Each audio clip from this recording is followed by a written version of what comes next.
Hi mga guys, it's me again, Irish Warde, a content creator and also a mom.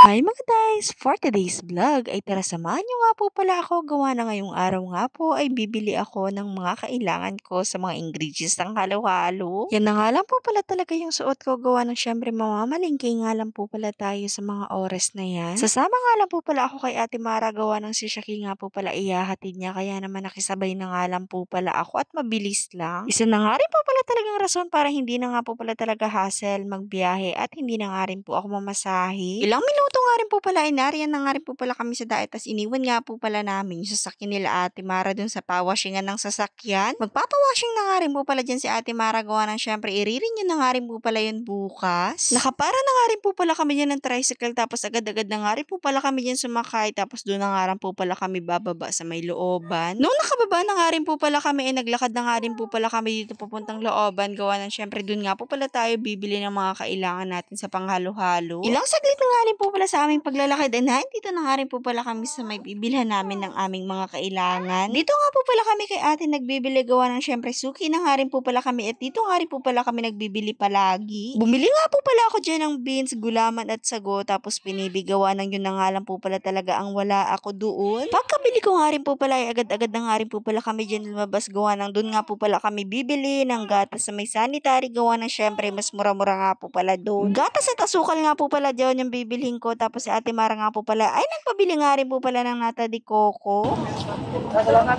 Nakakapadahit. Ha? Para sa akin, pag tagapanig. Tagapanig na kayo, panig yung doon. Oo. Hindi na kasi kami nag-ayos ng ajay.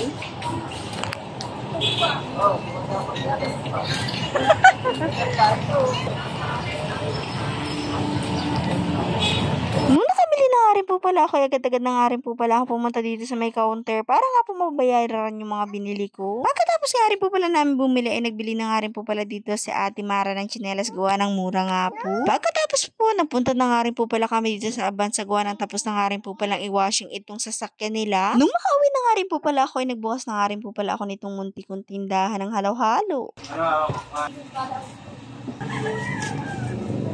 Ano pag sinabi yan,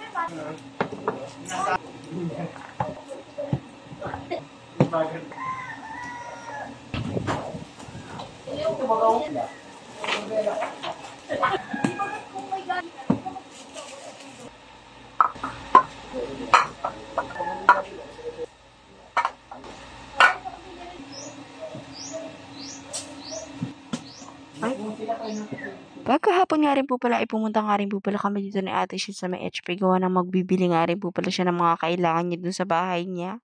Kami, anak ko to. Bago nga po pala kami dyan mag-grocery, ay magbabayad na nga rin po pala dyan ng kuryente dito si Ate Shil. Tas ako na nga rin po pala ang pinagbayad niya dyan. Dito na nga lang po pala kami nagbayad sa may HP ng bill namin sa kuryente para nga po pala talaga less hassle pag sa Konireco pa. Meron nga lang po pala talaga silang charge na kinukuha pero okay na nga rin po yun. Gawa ng syempre hindi nga po pala talaga dito pila at hindi nga po pala talaga marami. Kuryente nga po pala nila Ate Shil yung babayaran, hindi ko nga po pala talaga kuryente. Ang eme ko naman talaga sa buhay. Nung ako na nga rin po pala talaga, ayan, binigay ko na nga rin po pala dyan yung resibo namin. Tapos nagbabay na nga rin po pala ako dito sa perang hawak-hawak ko kanina.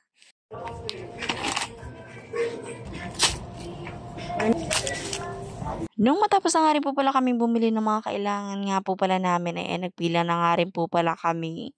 Gawa ng medyo marami-rami nga po pala talaga yung nandun nga po pala sa may counter. Kaya kailangan ko na nga po pala talaga magpila.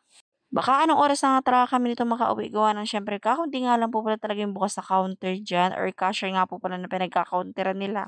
Ilang saglit nga lang po pala ay ayan, narito na nga rin po pala kami tapos pinaglalagay na nga rin po pala dyan ni Ate Shil yung mga kailangan nga po pala niya para nga po pala mabayaran niya na.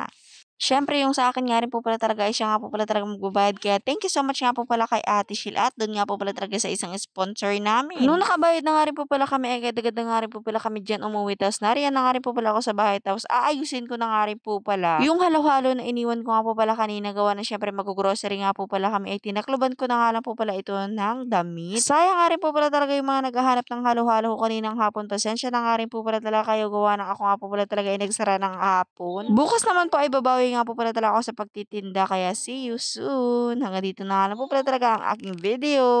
Hala, anong see you soon? See you tomorrow. By the way po, maraming salamat nga po pala sa mga nag-follow sa akin at yung hindi pa po nakakapag-follow, please follow, like, share, comment sa aking comment section at huwag niyo pong kakalimutan, Irish Warrior Vlogs. Thank you so much.